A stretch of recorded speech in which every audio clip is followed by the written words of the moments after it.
Naam, katika mfumo wa kidemokrasia bunge lina jukumu la kutunga sheria, kuisimamia serikali na kuwakilisha sauti za wananchi. Lakini ndani ya mfumo huu wa bunge kuna chombo muhimu ambacho si mara zote kinaonekana sana mbele ya macho ya umma, nacho ni kamati za bunge. Na katika kamati hizi mambo kadhaa ya kitaifa huibuliwa, ikiwa ni pamoja na matumizi ya fedha za umma katika miradi mbalimbali, mawaziri na watendaji wa serikali kuhojiwa, na pia sera mbalimbali zinapimwa kabla ya kupelekwa katika mjadala mpana sasa wa bunge. Lakini swali kubwa linabaki ni kamati hizi zina nguvu kiasi gani katika kuongeza uwajibikaji na utawala bora ndani ya serikali na taasisi zake? Hii ndio hoja ambayo inatukutanisha leo katika Mizani ya Wiki. Mimi ni Faraja Sendegea na hapa nimemwalika Israel Ilunde. Huyu ni mchambuzi wa masuala ya utawala bora na uwajibikaji. Karibu sana. Asante sana. Ambaye pia ni mkufunzi wa masuala ya siasa. Wanasiasa wengi mshauri pia. Mshauri na mkufunzi wa masuala ya siasa. Karibu sana. Nashukuru. Nafahamu kamati za bunge ndilo bunge lenyewe kwa namna fulani, au ni bunge nje ya jengo la bunge, unaweza kutumia lugha hiyo. Na kwa sasa unajua wako katika shughuli mbalimbali za ukaguzi wa miradi mbalimbali. Nataka tuangalie kidogo kamati hizi na swali letu ni hilo. Kwa mtizamo wako, unaziona zina nguvu kiasi gani kuleta huo uwajibikaji? Kamati za bunge, kwanza ni kushukuru sana na ni washukuru Azam kwa kipindi hiki na niwapongeze pia kwa kazi ambayo mnaifanya ya kuwafikia wananchi kwa elimu, burudani na kadhalika. Sasa kamati za bunge zina nguvu sana. Zinapaswa kuwa na nguvu ama zina nguvu? Zina nguvu. Labda tu wabunge wenyewe waamue wasitumie nguvu zao. Okay. Kwa hiyo zenyewe zinaonekana kwenye tafsiri ya utawala bora kwamba ndizo zinazoweza kuendeleza ushiriki wa wananchi, kwa sababu kamati za bunge zina uwezo wa kuwakaribisha wananchi na wadau mbalimbali kutoa maoni, lakini ndizo ambazo zinaweza zikaongeza uwazi, kwa sababu wanaweza wakahoji serikali kuu kupitia wizara husika, wakahoji halmashauri zetu mbalimbali kwa maana ya serikali za mitaa, na wakiwauliza wanaenda pia kutoa mapendekezo namna ya kuwajibisha endapo wamefanya vibaya katika matumizi ya fedha ama utekelezaji duni wa miradi ambao wanaisimamia. Kwa hiyo zina nguvu hizo komiti. Na binafsi wewe kama mshauri na wa masuala haya ya siasa, utawala bora, unaiona hiyo nguvu katika uhalisia? Sasa kuna uhalisia upo, kwa sababu kwa mfano ukichukua kamati inayosimamia mambo ya fedha za umma ngazi za serikali za mitaa inaitwa LAC. Kamati hii imeshawaita wakurugenzi na maafisa masuhuli kutoka halmashauri karibu zote, ambako baada ya mkaguzi wa mahesabu ya serikali kuthibitisha kwamba aidha kuna utekelezaji duni ama fedha zimetumika vibaya, wakurugenzi wameitwa na wamehojiwa. Fedha zimeagizwa kurudishwa. Kwa sababu tayari umeshaanza kuzitaja hizo kamati zenyewe, hebu tusogee pale tuweze kuziona hizo. Unasema LAC iliweza kutoa uhalisia wa hicho ambacho unakisema, sio? Na tunazo kamati za aina kama 4 hivi, na umezungumzia swala la kamati ni aina 4 za kamati ya LAC. Na huo ni mfano wa kamati ambayo ilifanya kazi yake sawasawa na kukutia moyo kwamba zina nguvu. Ndio. Kwamba wakurugenzi wanaitwa, wanahojiwa. Kwa nini mradi umechelewa kufanya kazi? Kwa nini fedha zimetumika bila ushahidi wa matumizi? Kwa nini kuna watu wamelipwa kabla mradi haujaisha? Wanahojiwa. Na baada ya hapo tumeona kuna baadhi ya wakurugenzi wamewajibishwa, ambao hatuwezi kuwataja hapa, lakini kuna waliowajibishwa wakaachia madaraka yao, na kuna ambao walilazimika kurudisha fedha ambazo zimeonekana kwamba zimepotea. Tunazo kamati za aina 4. Japo ndani ya kila kamati kuna kamati ndogo ndogo kadhaa. Ndio. Hebu tupitishe kidogo. Kamati za maalum za kudumu zisizo za kisekta. Hizi ni kamati za bungeni. Kwa hiyo wenyewe wanakaa pale kwa ajili ya kushughulikia mambo ya bungeni. Kwa mfano kuna hii kamati ya mwisho ya haki, maadili na madaraka ya bunge. Hii inashughulikia mambo ya maadili ya bunge, si ndio? Lakini nyingine ni ile ambayo inashirika na kanuni za bunge, na hizo namna ambavyo kanuni zinazo bunge linaongozwa pamoja na sheria ya nchi, lakini pia kanuni zake. Lakini pia kuna kamati ya uongozi, ndio ambapo watu wamegawana madaraka huko kwa namna zake, na ndio zinaundwa pia kamati mbalimbali, spika anafanya kazi zake na vitu kama hivyo. Kwa ile inazungumzia pia masilahi yenyewe ya wabunge na heshima ya bunge. Bunge lina wivu wake pia, libaki huru, lifanye kazi zake. Ndio. Umesema neno zuri, wivu. Hii ni unaweza kusema ni aina ya kwanza ya kamati. Ndio. Ikiwa na kamati nyingine ndogo ndogo ndani yake. Yeah. Naam. Lakini kuna kamati nyingine ambazo pia zipo, tunasema kamati maalum za kudumu za sekta. Hizi ni za sekta mbalimbali. Kwa hiyo kuna kamati ambayo inaundwa, kwa mfano hiyo imetolewa mfano ya miundombinu. Hawa wabunge kwa wingi wao wanaweza kuwa 20 na kitu ama 30 na kitu. Wabunge hawa kazi yao ni kuangalia miradi ya miundombinu, bajeti ya miundombinu, mambo yanavyofanyika. Ndio maana wanafanya ziara wote, mpaka watu wa maji, wanaohusika na maji, afya, elimu, wanaweza kutembelea miradi, wanaweza kuitisha bajeti zilivyokuwa zimetumika, na wakahoji matumizi, na baadaye wakatoa mapendekezo namna ya kuwajibisha wale ambao wamefanya vibaya katika utekelezaji. Kwa kamati nyingine ni aina nyingine ya kamati, na kamati maalum za sekta mtambuka. Sasa kuna zile za sekta 11, sasa hizi ni sekta mtambuka. Kuna tofauti gani unayoiona sasa kati ya kamati za sekta na kamati za sekta mtambuka? Sekta mtambuka maana yake ni kwa kimombo anaita cross cutting issues. Cross cutting. Yaani masuala ambayo mtambuka ni mbalimbali. Mbalimbali. Kwa hiyo wanaweza wakafanya vitu vingi, lakini karibu vitu vingi vinawahusu huku na huku. Sasa ukiangalia zile 11 tulizoziangalia, kwa nini zenyewe tusiziite mbalimbali, lakini hapa ndio tumesema hizi ni mtambuka, maana yake zinaweza kuingia kwenye kazi za wale wengine. Sasa kwa mfano ukizungumzia kitu, kwa mfano bajeti. Bajeti, kila sekta inashughulika na bajeti. Kwa hiyo lazima iwepo kamati ya bajeti ambayo hii huwa inajadili bajeti kabla haijawasilishwa bungeni. Jicho la kamati ya bajeti muhimu. Kwa hata sisi wadau tukiona kamati hii mapema kabla bunge halijaanza kujadili kwa pamoja, ushindi wetu unakuwa, kwa sababu tunaweza tukaishawishi ikafanya vema kwa niaba ya wananchi. Na sheria ndogo ndogo, na kama ilivyo pia uwekezaji wa mitaji ya umma, hii nayo ni kamati ambazo kwa kweli zina interest ya karibu kila mbunge kule ndani. Ndio maana zinaitwa cross cutting au kamati mtambuka. Na hili ni kundi lingine la aina nyingine ya kamati za kudumu. Hizi ndio kamati zinazosimamia matumizi ya fedha za umma. Hizi ndio kamati muhimu zaidi, kwa sababu jaribu kubwa ambalo wanalo viongozi wakiwa kwenye nafasi zao ni kukabidhiwa fedha. Ndio tunaona utu wao na heshima yao. Kwa hiyo unagundua kwamba kamati ya hesabu za serikali hii inaitwa PAC. Hii inaangalia hesabu za serikali kuu, kuziangalia wizara zinavyofanya kazi.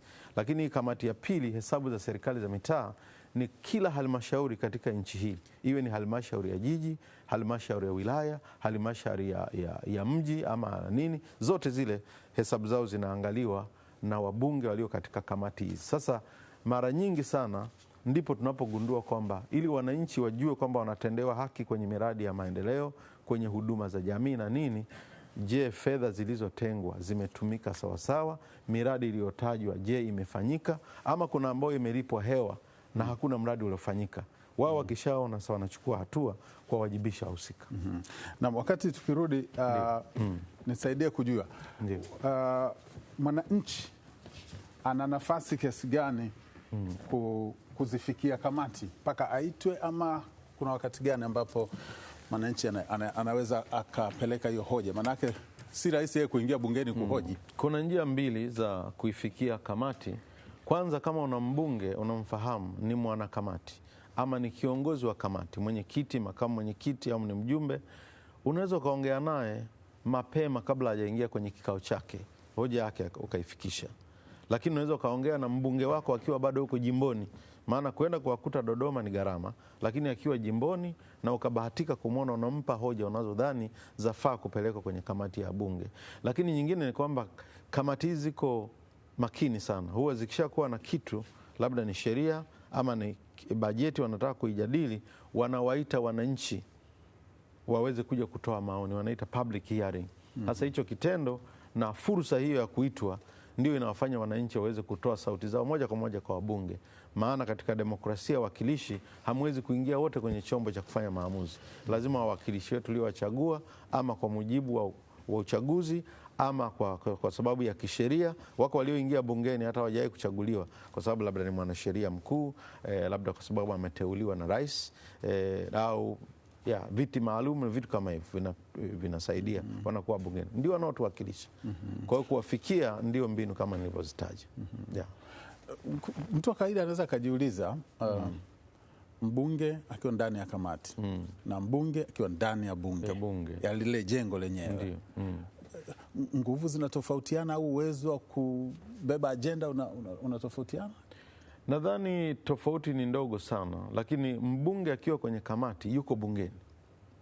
Yani kamati ni bunge kimsingi. Kamati ni bunge. Na bunge lifanye kazi vizuri linatakiwa kuwa na hizo kamati imara. Kwa hiyo wabunge wakiwa katika kazi za bunge wako bungeni, na ndio maana hata maslahi yao yanalindwa kama vile wako bungeni. Wao wameenda kwenye ziara, wao kwenye kikao chao, lakini sisi wananchi tunaifikia bunge kupitia komiti kirahisi zaidi kuliko kwenda moja kwa moja bungeni. Ukienda moja kwa moja bungeni unapewa viti vya kuwa tu kama mwangalizi tu, mgeni tu unatambulishwa, mgeni wa Mheshimiwa Faraja tolea mfano. Lakini kusema kweli, ukienda kwenye komiti unaweza ukapewa nafasi ya kusikilizwa, una hoja gani. Kwa hiyo ndio tofauti, lakini kwa maana ya heshima na madaraka ya mbunge iko kama vile ambavyo anakuwa bungeni, na ndivyo ambavyo anaweza kuwa hata kwenye kamati ya bunge na akatumika tu kama mbunge na heshima yake iko pale pale. Nini unadhani kikifanywa na kamati? Maelezo yako na mifano uliyotoa inaonyesha kamati zina nguvu. Ndio. Lakini mifano ni mingi na wakati wote tumekuwa tukisikia hoja zinazoibuliwa ni kama zinarudiwa tena, kama taarifa ripoti ya CAG ambavyo tunasikia leo, kesho inajirudia hivyo. Nini kikifanyika tutayaona matokeo endelevu kwamba hili lilifanywa kazi na halijajirudia? Nadhani inatakiwa mlolongo wa uwajibikaji na utekelezaji wa ushauri wa wabunge na ushauri wa mkaguzi wa mahesabu CAG, ule mlolongo labda ungepungua, ili kwamba mapendekezo yakitolewa moja kwa moja vyombo husika vikachukue hatua badala ya kuchelewa. Kwa mfano, miaka hivi karibuni tumeona mapendekezo ya CAG yakitekelezwa kwa asilimia mara nyingine hata izidi 30. Kwa kama kulikuwa na mapendekezo 100, labda 30 haja ndio yaliyofanyiwa kazi, mengine bado. Unakuta tena mwaka kesho ni kama vile wanarudia, sio kama wanarudia, yamefanyiwa lakini yamefanyiwa machache. Sasa namna ya kufanya ni kuhakikisha kwamba tu ule mlolongo wa utekelezaji. Maana ni kwamba kwa mfano wakisikia CAG amesema fedha zimetumika vibaya kwenye halmashauri, inabidi sasa komiti husika ya mambo ya fedha za umma ngazi za serikali za mitaa wawaite wahusika kwenye halmashauri husika. Wakishamaliza wanabai kazi yao kupendekeza uwajibikaji, si ndio? Lakini pia kusukuma. Sasa kipindi cha kusukuma, ukumbuke mbunge akishamaliza shughuli yake anarudi jimboni kwake. Sasa anasukumaje akiwa peke yake? Lazima komiti tena ikutane ili kusukuma tena. Kwa hiyo unakuta utekelezaji unaenda mwisho, unakuta miezi tena mwaka mwingine inasoma. Lakini vinginevyo nafikiri kuna namna inaweza ikafanyika kwenye kanuni ama kwenye sheria, ili ikishagundulika mkaguzi ameshamaliza, anatakiwa yeye ndio ameshawahoji wahusika, ili inapoenda bungeni ikafanyiwe action. Sasa bunge nalo linaanza kuwaita wahusika, hiyo ni kuchelewesha utekelezaji. Ndio. Labda tuangalie hili. Wapo wanaodai kwamba siasa za vyama zinaweza kuathiri uhuru huo tunaozungumza wa kamati. Maanake tumesema kamati ina uhuru huo na ulinzi ule wa kibunge kabisa. Lakini kuna namna fulani wapo wanaodai mambo ya kisiasa wakati mwingine yanaondoa uhuru wa kamati za bunge kutekeleza majukumu yao ya kawaida. Hilo unaliona pia? Mimi nimeona kwamba ukiingiza uchama katika kazi ya wananchi ya pamoja unaharibu. Ilitakiwa tu wabunge wanapoingia bungeni wafanye kazi ya pamoja ya kuwajibika pamoja kama wabunge, bila kujali unatoka chama gani, sababu hivi vyama ni ticket tu. Lakini ukishaingia na umeshakaa kwenye chombo cha wote, maana umefaulu kuwa mbunge, umechaguliwa na wananchi wa chama chako na wasio wa chama chako, ushafika pale, weka pembeni. Sasa ile msimamo wa chama, kwa mfano kumnyang'anya mtu wanachama akionekana pengine ameleta vurugu pale, akidai sana juu ya haki fulani, sasa ile inawafanya warudi nyuma kwamba nisije nikaibua jambo alafu nikapoteza. Na ukinyang'anywa wanachama, sheria kabisa ya bunge ni kwamba ukishapoteza kwenye chama umepoteza ubunge. Kwa hiyo wanakuwa kidogo wana moderate, ukipendezeshe chama upendeze na wananchi, hiyo kazi inapungua. Kwa hiyo ushauri wangu ni kwamba wafanye kazi ya umma, wabadilishe kanuni ili wabunge wetu wawe huru zaidi. Nakushukuru sana. Israel Ilunde, huyu ni mchambuzi wa masuala ya utawala bora na mshauri pia wa masuala ya kisiasa. Tuko naye hapa katika Mizani ya Wiki. Hoja ambayo inatuleta pamoja ni kuhusiana na nafasi ama nguvu ya kamati za bunge katika kuchochea uwajibikaji na utawala bora kwa serikali na taasisi zake. Tunakwenda mapumziko mafupi. Hii ni Mizani ya Wiki. Mimi ni Faraja Sindegia.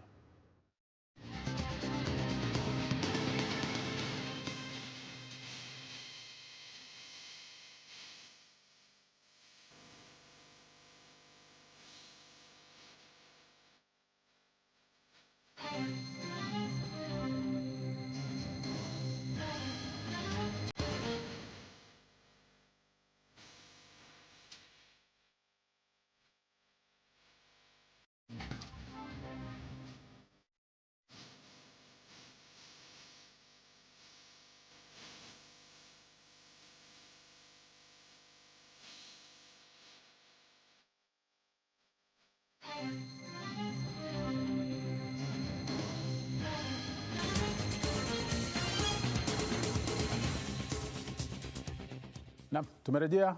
Hii ni Mizani ya Wiki. Mimi ni Faraja Sindegia, hapa naye Israel Ilunde, mtaalamu wa masuala, mchambuzi wa masuala ya utawala bora na masuala ya uwajibikaji. Maelezo ya msingi ambayo tumeanza nayo yanatupa picha jinsi ambavyo kamati za bunge zinatoa nafasi kwa mwananchi kutoa sauti. Maanake bungeni hakuna namna ambavyo mwananchi anaweza akazungumza, tayari ameshamtuma mwakilishi. Sasa hoja inakuja ni kwa kiasi gani hizi kazi za kamati zinaweza kuwa wazi kwa wananchi kujua yale matokeo, ripoti zake, na ili wananchi waweze kuwa wafuatiliaji na kuhoji kwa ukaribu zaidi. Kwanza ni ngumu sana kamati 11 za kisekta, kamati za fedha za umma 2, kamati za kazi za kibunge ambazo ziko kama 3, zote ziwe wazi kwa wananchi. Wananchi wataalikwa, wakijua zipo zinafanya kazi, wanaweza wakaenda wakajihusisha.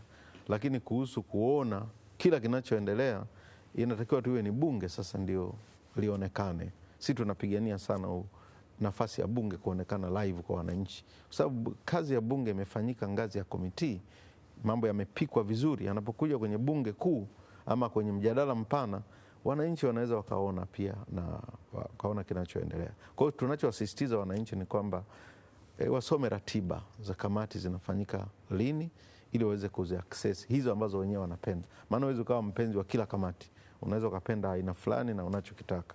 Kwa hiyo wananchi wana nafasi kupitia kwa wabunge wao, ndio maana demokrasia wakilishi. Hatukusema wabunge wananchi wote waende bungeni. Demokrasia wakilishi inataka uwakilishwe. Sasa ukitaka uwakilishwe vizuri, uwe na nguvu ya kumshawishi mbunge ama kamati husika, ili maoni yao waweze kufika kwenye chombo husika. Baada ya mchakato, uchambuzi wa masuala mbalimbali ambayo kamati inakuwa imekwenda kuyafanya katika maeneo husika au katika sekta husika, mwisho itatoa ripoti bungeni. Ndio. Ripoti ya kamati unadhani ina umuhimu kiasi gani kwa mwananchi sasa kuifuatilia? Manake tunafuatilia bunge, ripoti itasomwa bungeni. Ndio. Nataka kuiona ile thamani ya ile ripoti ya bunge kwa mwananchi kujenga hoja na kupeleka kwa mbunge wake. Kwanza tukishajua ratiba ya bunge kwamba leo bunge litajadili kitu fulani, tukishajua ratiba, wananchi wanaweza kujipanga wakaongea na wabunge mbalimbali, ili wanapoingia kwenye mjadala mpana waweza kwenda kusimamia kile ambacho wanaamini wabunge wameshakipata. Wabunge wale ambao wameenda kufuatilia miradi, kuangalia kinachoendelea, wakifanya kazi kwa uhuru, wanaandika ripoti nzuri, ikifika bungeni inakuwa imebeba hisia za wananchi tayari, sababu si walienda kuwatembelea na kujadiliana nao. Lakini kama tuna wasiwasi kwamba wanaweza wakasahau kitu, ni kuwakimbilia kwenye makorido mbalimbali ili kwenda kuweza kuongea nao, wanapopitisha wapitishe kitu ambacho ni sawa. Kwa hiyo sisi tunaamini kwamba ripoti ya kamati ya bunge ni muhimu sana katika kulishawishi bunge lipitishe ile ripoti kama ilivyo, sababu inakuwa tayari imeshaweka mwelekeo wa maamuzi. Ndio. Nikushukuru. Unadhani kuna mageuzi gani kwa uchambuzi wako ambayo unadhani yakifanyika ndani ya mfumo wa utendaji wa kamati tunaweza kuona matokeo makubwa zaidi na kamati ikawa chombo cha kuchochea uwajibikaji na utawala bora? Nadhani mageuzi muhimu, sababu tumegundua kwamba kamati zinafanya kazi, zipewe nafasi ya kuchambua, kama ni sheria, kama ni bajeti, zipewe muda wa kutosha, lakini pia zipewe rasilimali za kutosha kwenda kuona uhalisia wa miradi vijijini, mijini na kokote ambako mambo yanaendelea. Kamati hizi zisipopewa fedha za kutosha, wabunge watafanya ziara moja alafu hawarudi tena, au watakaa siku moja wakashangilia tu kwamba tumefurahi na nini, lakini kama wanapewa muda wa kutosha, wakaa hata siku 2-3 huko field, wanaweza wakaibua vitu vya maana vya kuwasaidia wananchi. Kwa hiyo mageuzi ambayo ningetamani kuyaona, kwanza ziwe na muda, lakini pili zipewe fedha ama rasilimali za kutosha. Na pia ninavyofikiri ni kwamba ni muhimu sana wabunge wenyewe wasijione kama wao ni serikali. Wako ambao wabunge wanageukaga, yeye ni mwakilishi wa wananchi, ghafla naye anakuwa kama naye ni serikali. Kwa hiyo badala watetee wananchi, yeye anaanza kuitetea hiyo serikali ambayo anatakiwa isimamie. Kwa hiyo ni vizuri tu mihimili pia iangalie kwamba unapowakilisha wananchi na wewe unatakiwa uiangalie na kuisimamia serikali. Zaidi ya kutunga sheria, unatakiwa uisimamie serikali. Hicho kipengele hicho ndio nagundua sasa mtu anajiona yeye ni ofisa wa serikali badala ya kujiona ni mwakilishi. Kwa hiyo ni muhimu sana mageuzi kama hayo yakitokea, tutakuwa na bunge ambalo ni huru na wananchi watajisikia kwamba tunawakilisha hata akiwa nyumbani anafanya shughuli zake. Wazungu wanasema intention behind the action. Ukimwona mbunge kafanya hivyo, kavaa wasifu wa serikali, unadhani nia yake inaweza kuwa ni nini? Inawezekana tu sio nia yake mbaya, ni kwamba yeye mwenyewe haelewi tu nafasi aliyoichukua. Amesahau kwamba amechukua nafasi ya uwakilishi. Yeye akajikuta amefikiri ameingia. Au kwa sababu tunafahamu mfumo wetu wa kisiasa, serikali na chama ni kitu kimoja, huwezi kuvitenganisha. Kwa hivyo akiwa anaitetea serikali, maana yake anakitetea chama chake, kwa maana chama tawala. Ndio tunasema sasa mageuzi mengine ni kuhakikisha kwamba tuwe na vyombo vya uwakilishi ambavyo vinayo nafasi ya iwepo nafasi yao, lakini pia nafasi ya chama iwepo. Chama kishawishi bunge, chama kisilazimishe bunge. Serikali isilazimishe bunge, serikali na yenyewe inatakiwa ishawishi, kwa sababu ina mawaziri pale ndani. Kwa kama tutafanya mabadiliko ambayo yataonyesha kwamba vyama vinatutengenezea makandidate wanaingia, lakini wakishaingia kule vyama visiwe na control kubwa sana kwa wawakilishi, viwe na ushawishi, tunaruhusu. Lakini ninaona kama wabunge wakiwajibika zaidi kwa chama, inawezekana kabisa wasifanye kazi yao vizuri. Wanatakiwa tu wawe na mipaka ambayo pia wapewe ka uhuru ambao kanawasaidia kuisimamia serikali. Vinginevyo unaweza kukuta tunakaa miaka mingi hatutekelezi miradi ambayo inatakiwa itekelezwe, tukatumia muda mrefu zaidi kinyume na kile ambayo kwa wananchi wanatarajia. Kwa hiyo ni moja ya mageuzi ambao kama tungepata nafasi yapewe ili wabunge wafanye kazi yao kama wabunge. Ilunde, mwisho japo siko muhimu, tunayazungumza haya tukielekea mwezi wa 4 sasa. Tunauelekea mwezi wa 4 ambao ndio mwezi wa bunge la budget kabisa. Naambiwa kwa ratiba ilivyo ni mwisho wa mwezi Machi bunge la budget litaanza. Matarajio yako ni nini? Kwanza tumeona makadirio ya bunge, serikali imekadiria pesa zaidi ya bilioni trilioni 60. Ni pesa nyingi, sio ndogo. Kwa hiyo tunadhani kwamba kama ndio zinaenda kuelekea kuhudumia wananchi, kwanza tuangalie watazipata wapi, sababu wafadhili wengi sasa hivi wanaangalia mambo ya vita huko na nini, umeelewa? Lakini zipatikane ili ziweze kwenda kufanya kazi iliyokusudiwa. Na kama bajeti hii itakuwa imejielekeza kwenye sekta muhimu na kulenga maisha ya kawaida ya mwananchi, inaweza kutusaidia. Kwa hiyo wabunge sasa kazi yao ni kwenda kutetea na kuongeza vile ambavyo vimepungua ili wananchi wapate maisha ambao wanaitegemea. Nikushukuru sana Israel Ilunde kwa kushiriki nasi katika Mizani ya Wiki. Asante sana mtazamaji. Israel Ilunde ni mchambuzi wa masuala ya utawala bora na uwajibikaji. Nimeshiriki naye hapa katika Mizani ya Wiki kuangalia nguvu ya kamati za bunge katika kuchochea uwajibikaji na utawala bora kwa serikali na taasisi zake. Mimi ni Faraja Sindigia na hii ni Mizani ya Wiki. Asante kwa kuwa nasi.